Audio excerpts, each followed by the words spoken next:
So my brief was to talk about conservation, Buzz Lightyear and breaking things, so I'm very much going to stick to that.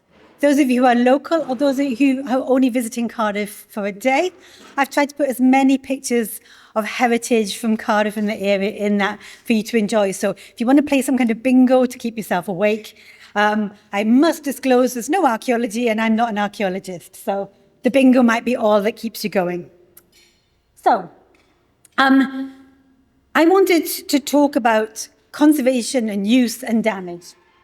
The concept of use, I think, is something that the term appears as if it's a different kind of an activity. So on the first, we have a beautiful, tidy store. Full disclosure, that's not in Wales. Then we have, yes, we're back in Wales. Then we have people touching things in an exhibition, all the way through to Professor of Archaeology, Jackie Mulville, respectfully engaging with some archaeological heritage in York. Now, I think we all recognize drinking out of the cup as use. We probably think of touching as some kind of mediated use, and we have in our minds that in this static store, which is a little tiny bit sterile, that's not use at all. And those are the kind of ideas and thoughts I'd like to explore, and particularly looking then at the benefits that we can get from breaking away from those ideas and away from some of our perceptions and perhaps biases that have snuck into our thinking. So let's start with the myth. The perfect preservation system. The park is locked. The grass is intact. None of the metal is being worn away at all. So, a perfect preservation strategy. Now, we can see how ridiculous that is in this context, but it's interesting how quickly we can turn the locked museum, the locked archaeological site, into a perfect preservation strategy. I myself prefer this. This is Poppy again. This is now engaging with our heritage. Admittedly, they're doing dinosaur noises, which I think is important. But whether you're introducing new or old audiences to the heritage, it's only through our audiences that heritage has any meaning. It's only through our audiences that heritage has any life. So we tend to think of these things as use. This is an object properly from a museum and me handling it. For those who are aficionados of the Cardiff city, that's the Barry Horn's absolute local legend. So there I am handling the Barry Horn's actual FIFA World Cup European Championship trophy. And wearing a little bit of away, getting grease on it, risking dropping it. Now that's definitely use. But of course, the preservation of this stuff is the preservation of keeping things alive, isn't it? Because it's only through going to visit Dufferin Gardens, it's only going to visit historic houses with your friends, it's only through seeing the things that matter to you, like the Welsh football in a museum, that you start to think that I belong. The museum is for me. The museum tells my story.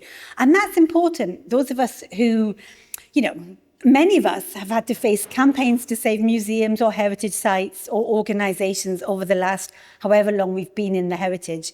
And the only way we ever save those sites and those places is by mobilizing the people who find meaning inside of them and with them, even on the days that they don't visit. If they know that the museum has Fred Keno's medals and you care about who Fred Keno is, then you care about whether that museum exists or not. And so for me, a preservation strategy is intimately associated with use. Now, I'm a conservator. Most of you who are archaeologists will know what a conservator is. But a conservator is traditionally portrayed as the science person with the lab coat. Rarely are we allowed out in dresses to events with archaeologists, but we're normally staying in our labs doing science. But the conservation isn't just about turning up on sites, telling people not to use things, telling people not to touch things, pouring adhesive over things. Conservation is more than that. And I think that for all of us, when we're looking at what we do with our heritage, we can find ourselves, especially if we spent ages, getting out of the ground or looking after it, we can find ourselves really fixated on the materiality. The materiality, which, I love the materiality. I love getting my hands on archaeology. But we can become a bit fixated with that materiality must go forward into the future. But actually, that's not even practical. We know from science, we know from entropy, we know that there's no interaction without reaction. So we know that if we want to carry things into the future, it must evolve. It must continue and go forward. So in fact, what conservators are doing when they preserve things is ensuring the ongoing joy, the ongoing engagement. And that's part of the access to cultural heritage. But obviously, that involves change. And I think the words change and damage are so interestingly interchangeable. This is the one picture that hasn't worked because they've used a PDF instead of the live slide. But behind the picture of the policeman, is the picture of Newport City Council destroying the Chartist mural, which many of us from South Wales will remember. This is the policeman recognising that the destruction of the Chartist mural in Newport City Council was something somewhat problematic and passing bits that had fallen off the wall by a digger to members of the public who were barricaded outside. You know, that is, if our access to heritage is through barricades and mediated and controlled, then that's never a lively access to heritage. But it gets me really excited about the concept of damage. I've got two sons, so I've learned a lot about football. And this is an Ajax shield from 2011. It's the most famous of all their shields, the only one of this particular, I forgot which one it was, I think it was European Championship. They won loads of them, but they only have one on display. And the one they have on display is the one that they were carrying on the open-top bus tour, and they dropped it. They dropped it off the bus, and you can see here the big dent. And it's the big dent that gives this one the best story. And that's just such a potent reminder to me that the concept of damage is just about not recognizing the stories that we see in the change that things change. Now, don't get me wrong. I am a conservative, and when it comes to damage, we do like a bit. Because if you break stuff, then we get to fix it. And we've got like amazing mad skills. So we do enjoy doing the fixing, and we do enjoy being paid to do the fixing in particular. But nonetheless, what that does do is that in a group of archaeologists or a group of museologists, the conservators are always there when things get broken, because who are you going to call? You're going to call the conservator. So you can end up, my sort of profession, can end up always being there when things go wrong. And there is a real danger when you're always involved when things go wrong. First of all, you become associated with bad things happening. And the other thing is that you get what's called an availability bias. That's the thing that you see all the time. And that becomes quite unfortunate because on the one hand, someone who's maybe doing engagement work sees the access, sees the school visit, sees all the fun that people are having engaging. But if during that process of engagement somebody drops something, then it gets taken to the conservator. So the conservator gets like a concentration of all the things that have gone wrong. And it can make you perceive that the access is more problematic, and it can make a perception of access and preservation as being in conflict. But I always think that access and preservation are not in conflict. We just have to stand far enough back and look broad enough to find out where the synergy is. But obviously, when your job is looking down the microscope and cleaning at tiny, tiny levels, it is sometimes stand back. So when I was talking about damage, one thing I promised I had to talk about was Buzz Lightyear. And so here we are. And this is Buzz Lightyear from a museum store. It's from a National Trust store. I was actually looking for the cowboy whose name I forgot last time and I've forgotten this time. Woody, thank you very much. But I couldn't find one. But I actually quite like Buzz Lightyear. Now, if we keep Buzz Lightyear in a box, what are the risks? I hope you appreciate that I have not used traffic light colours on my arrows, because I'm not trying to say that things are bad and good. But if I don't play with Buzz Lightyear, he won't get scratched. If I don't play with Buzz Lightyear, I might not break his joints.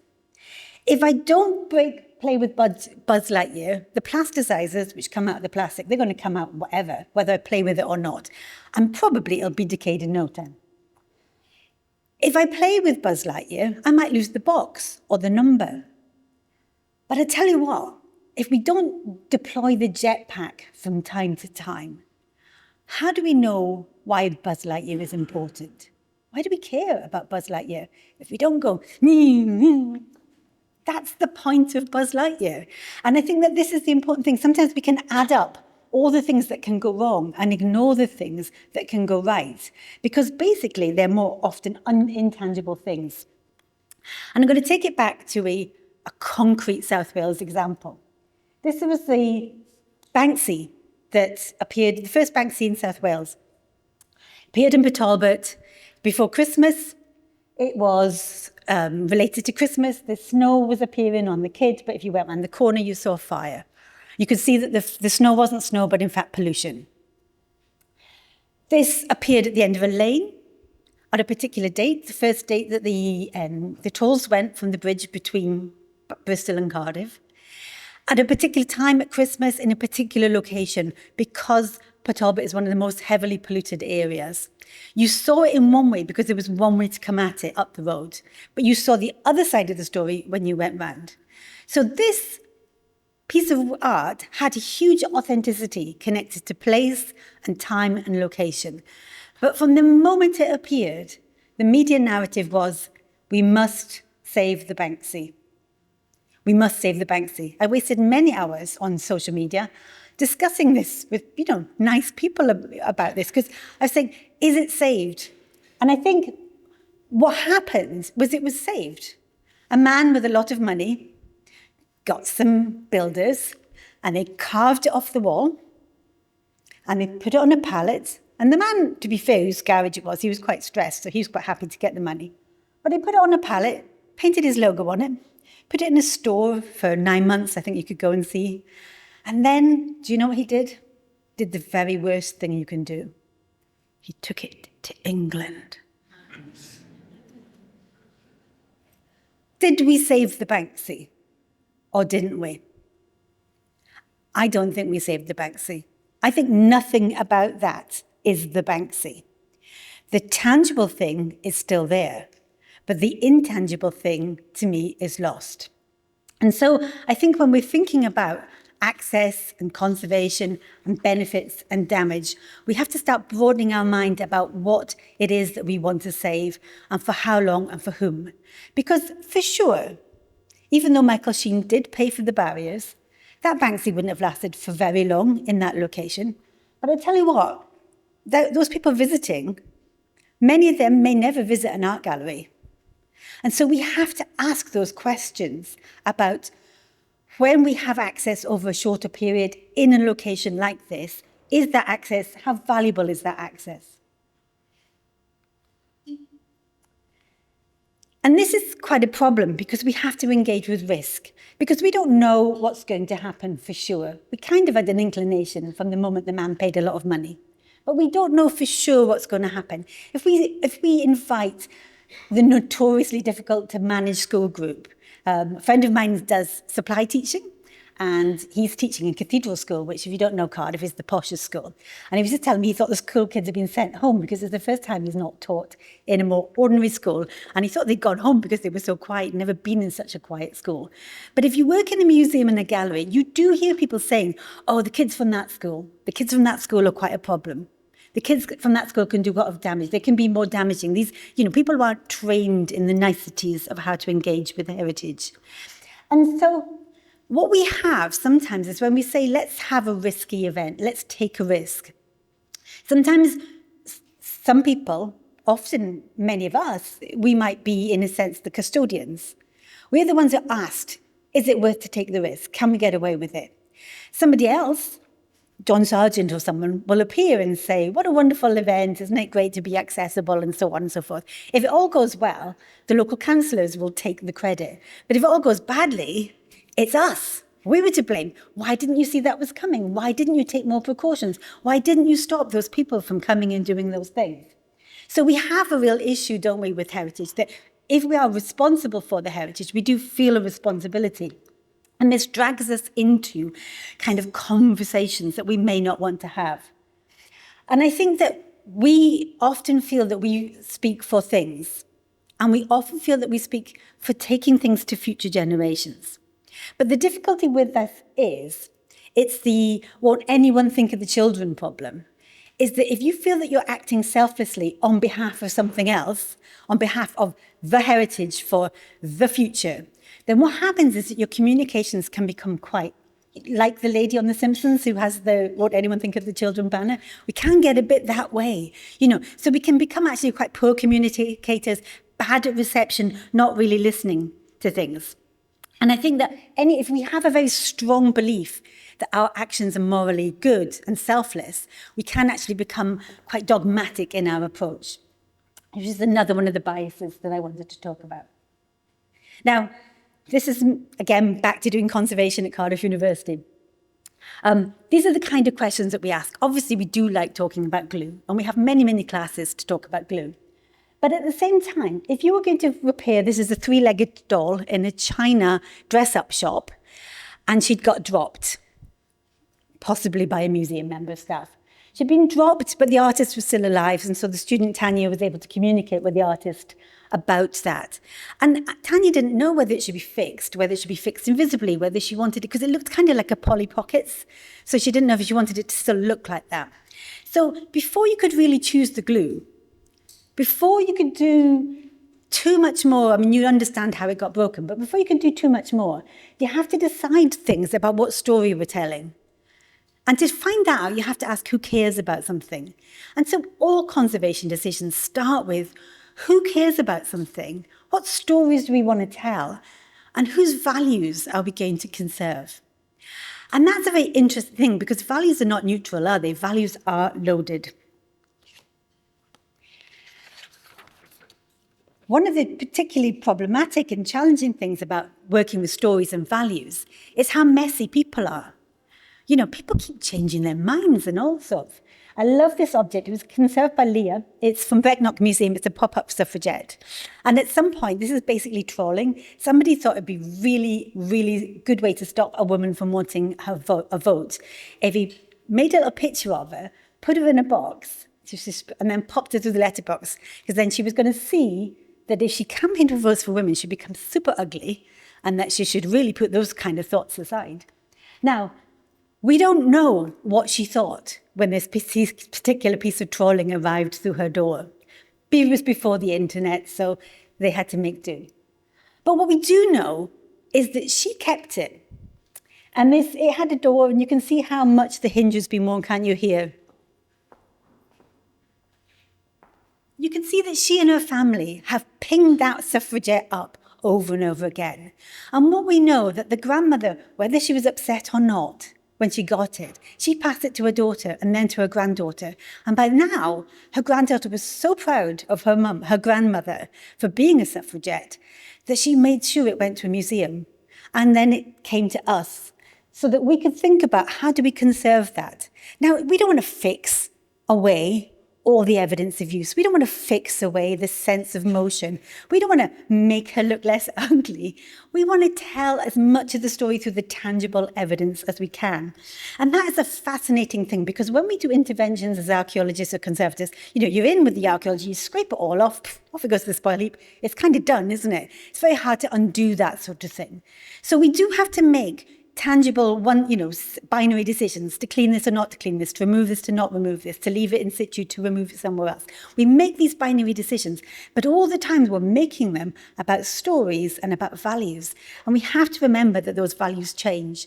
And I think that that's a really interesting and difficult challenge, but only one that we're going to be successful with if we engage with other people. So there we are, us conservators trying to preserve things for posterity. This is a smock in Abergavenny Museum. There was a group of heritage scythers who wanted to wear the smock and asked the museum if they could wear it to scythe in the field. And the museum staff initially said no, because that's not really what you traditionally do with your heritage collections. But the conservator there, Megan, was doing a degree with us, and she asked if she could do it as a project. And as that project, she invited the heritage scythers in. They did a huge amount of work about participation. They did lots of lovely things, like making sure that the smock was on the table and meeting people at the door, so that you didn't turn up with the smock, but the smock was there.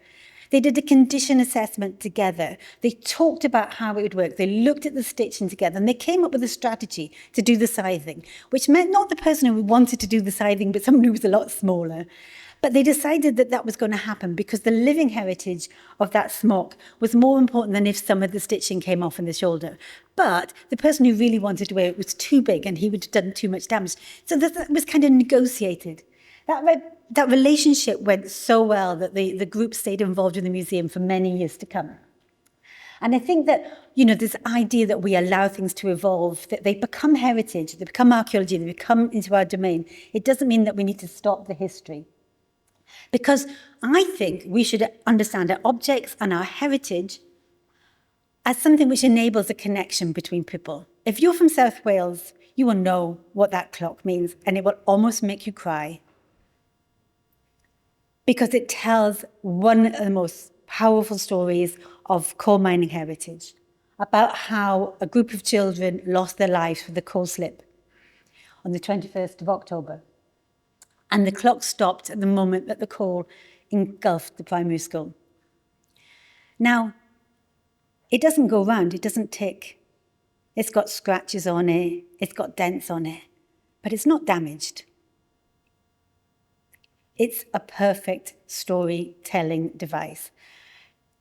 There are so many other things in so many collections that carry the scars and the narratives with them. And it's those scars and those narratives that's so important. I won't do the T-shirt because I'm looking at the time. But I just wanted to talk a little bit about neutrality, which, as you can probably tell from all my images, I'm not particularly interested in. But neutrality is something that we often try to do with our gap fills and our repairs. Let's make it so you can hardly tell that we were there. Let's be beige, let's be grey, let's be almost not hit in the eye. And when we do that kind of thing, what are we saying about what happened in the past? That all the things that brought us here are just to be blurred, whereas perhaps what we should be doing is saying, how did this get snapped? How did this get broken? So Ellie, one of our students, who is quite fun, wanted to do her gap fills in bright pink. And she wanted to do it because she wanted to tell the story of how the damage happened. She wanted to draw attention to it. It's not kintsugi because it's not about a celebration of damage. In this situation, it was actually talking about some harm that had happened. And I think that's very, very interesting when we start to get that. But we've really got to say this thing about neutrality is that we are not in a neutral cultural heritage landscape.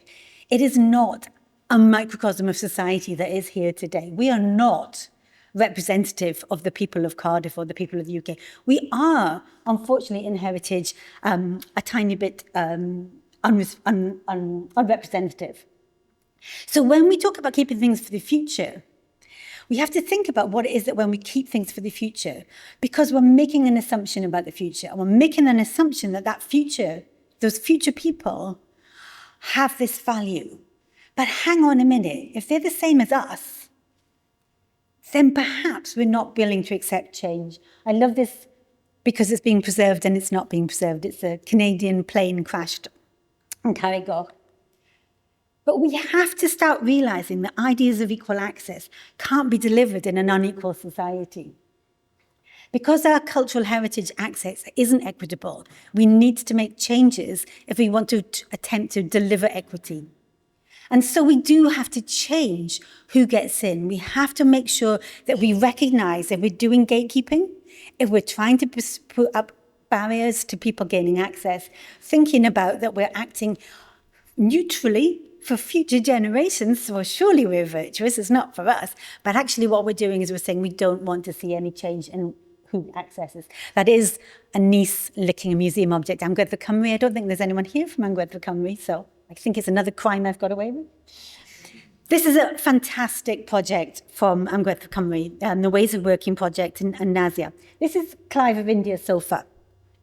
Clive of India sofa is an 18th century giltwood sofa. 18th century gilt, which means that the joints are going to be quite old, the glue will have decayed. It's not a strong thing anymore.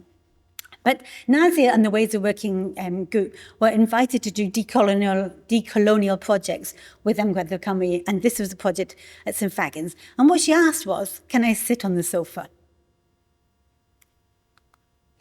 You'd be pleased to know that Nazia got to sit on the sofa. There's another one with about 8 people on it, which I know gives the head of conservation palpitations. But the point is that lots of people have sat on that sofa in the past. If we start saying, we're stopping now, we're not evolving, we're drawing a line, we're saying all the people who got to sit in the past, they got to do their bit of the damage or their bit of the change. But the people now, the people we should be trying to welcome in through the doors, they don't get to do those. And I think it's important to start thinking about that sort of equity in practical terms. So this is a terrible diagram I made. It's a real lesson to young archaeologists. Don't dash off a diagram and send it off to a journal thinking you're going to get a chance to fix it, because you don't. But anyway, here's my terrible diagram. The point is that we're so used to keeping things for long times that our job is to make the value last as long as possible, over as long a lifetime as we possibly can. Conservators have mad skills, archaeologists have mad skills, but we can be deploying them not just to keep things for more lifetimes, but to keep things for more life experiences. And that's what we should be deploying our skills for, and asking those questions. What experiences should we be seeking out, and what experiences should we be enjoying? Because things don't last forever. I love the idea of thinking of our heritage as a slow event. If we think of it as a slow event, we can suddenly see the potential to do so many things. I'm sure Fionn could do lots with a slow event, involving masks normally. But this is the Barry Pride March banner, collected by Amgueddfa Cymru, the National Museum of Wales. It's made of PVC. Ask any conservator. You'll be lucky if you have that in 50 years. Now, for 50 years, I could put it in a box. I could keep it longer if I took away the oxygen. I could keep it longer if I kept it cold. But what exactly is the point of that? Isn't it better to get it out from Pride Week and hang it in the museum once, for a week of a year? Isn't it better to look at why it was that Barry had their first Pride March only in like the last 10 years? It's quite shocking if you think about that. Isn't it good to get these objects out and reflect on them? Which means that we have to accept that things aren't going to be forever, and instead of which think about how we're using them meaningfully to do the things that you want to do. I want to achieve social justice, whatever it is that you want to do. I think we can argue to use them for those things. Oops. I just wanted to say that conservators are creative, archaeologists are creative, we're all creative. But creative isn't just about art. Creativity is about thinking. Creativity is about breaking out of habits and practices. And this is a little bit of a great and a good occasion. So, let's think about our creativity. What new solutions, what new ideas? How can we transcend traditional rules and relationships? How can we imagine new relationships and new possibilities? So this is really what I wanted to end on. How do we envision the future of our profession? And I'm a lecturer, so I have to do like the summary. Change and damage are not the same thing. If you don't change, there are risks. So we cannot just see change as a bad thing. We have to look at both sides. We have to recognize the power and privilege that sometimes we are enacting through gatekeeping, through looking after things. What we're actually doing is expressing our control. We have to challenge our own wisdom. How do we know there's multiple stories if we don't ask people to tell us them? How do we hear if we don't listen? And there is not one narrative. There's not one narrative about Clive of India, and Nazia has told her narrative. There are other narratives to come. Yes, we want to keep things to enable those narratives of the future, but we don't want to keep them at the expense of the now. There isn't only one way to do things. It is hard, I think, particularly when you're young, you feel like you have to do them the right way, but there is no best. Best is just best for someone. It's not best for everyone. So let's enjoy our stuff, our heritage. Let's share the rewards and share the risks. Let's be emotional and let's be creative. Thank you.